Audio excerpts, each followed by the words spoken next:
Welcome back. This is the fifth video of the series. Now, let's say we have this worksheet that we use to keep records of customers on a daily basis. You can see the table. Column A stores the names of the customers. Some customers are recurrent, they keep coming back. They are regular customers. And of course, you also have some new customers. This is just a sample, like 5 days sample. It could be a whole year, it could be 6 months, or how many days. Now, you need to analyze the table. Maybe you need to calculate the total sales for the whole year, for 5 months, for 1 month, or whatever.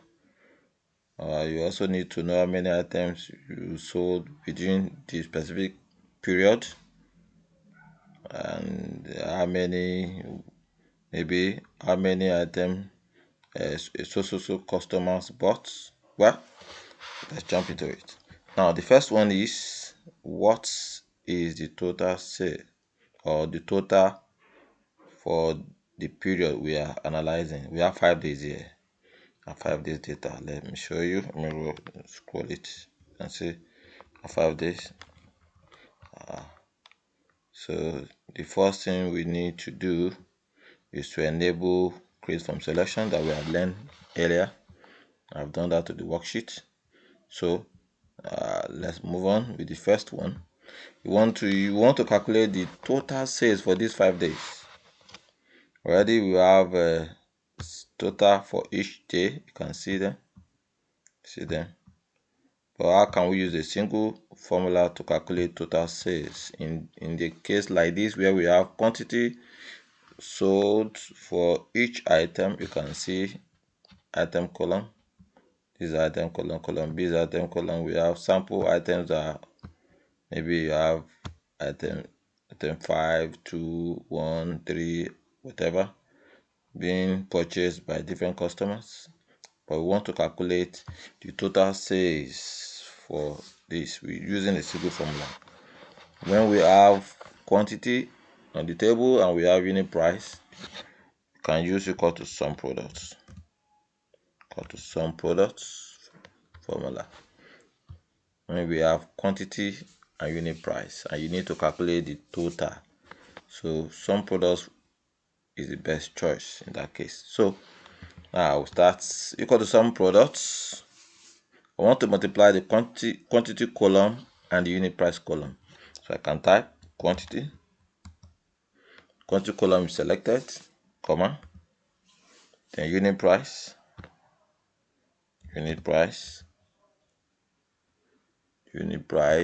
okay, let me pick it. Sorry, let me repeat it. Equal to, or let me just edit this, unit price. That's common. So you can see both quantity and unit price column have been selected. Enter. 79,200. Okay, let's quickly confirm if that formula is correct.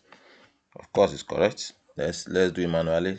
Okay, this plus this total plus the third day,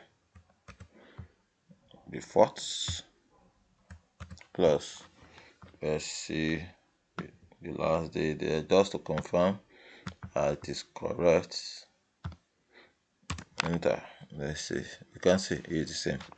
So some products will do that for you if your interest is to calculate total sales in the table where you have quantity column and unit price column. Now let's move on. The second one is how many item 1 was sold. How many? So what we need to do is to calculate just one particular thing among others. Well, some will not be a perfect formula here, but some ifs. So let's see. We'll start equal to sum ifs. Now, open bracket.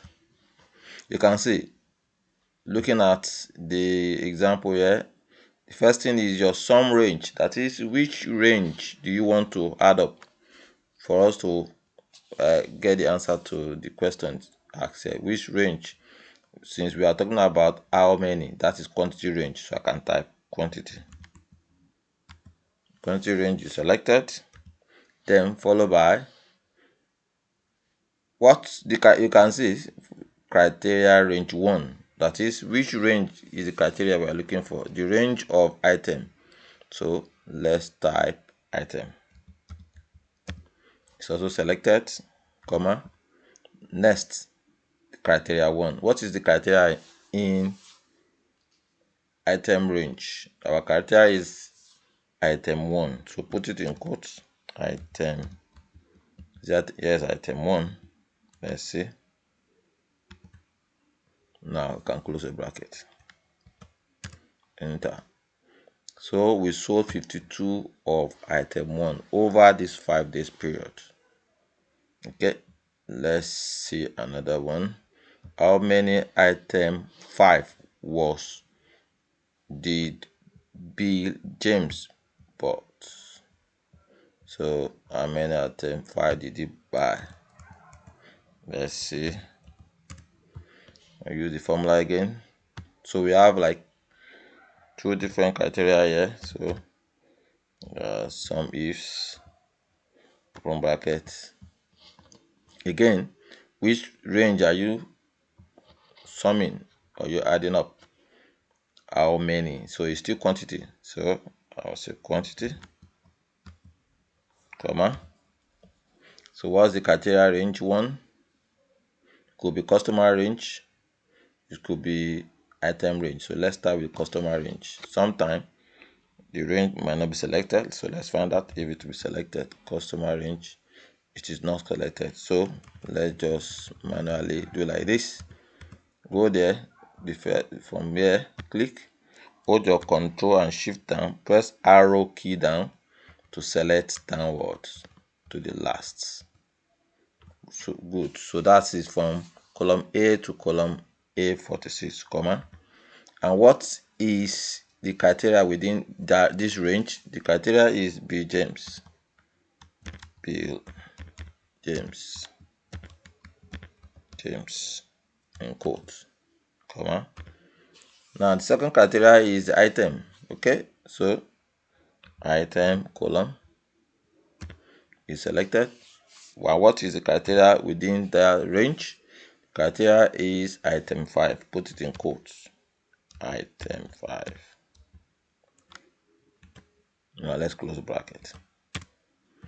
25. So B James bought 25 of item 5. Let's manually check 2 to be sure. Okay, day 1 he bought 10 of item 5. He did not buy. Day 2. How about day 3? He did not buy. Day 4, going to, you can see day 5, 15. Day 1 and day 5 were added. You can see 25. I hope this is informative. Join us in the next video. Subscribe.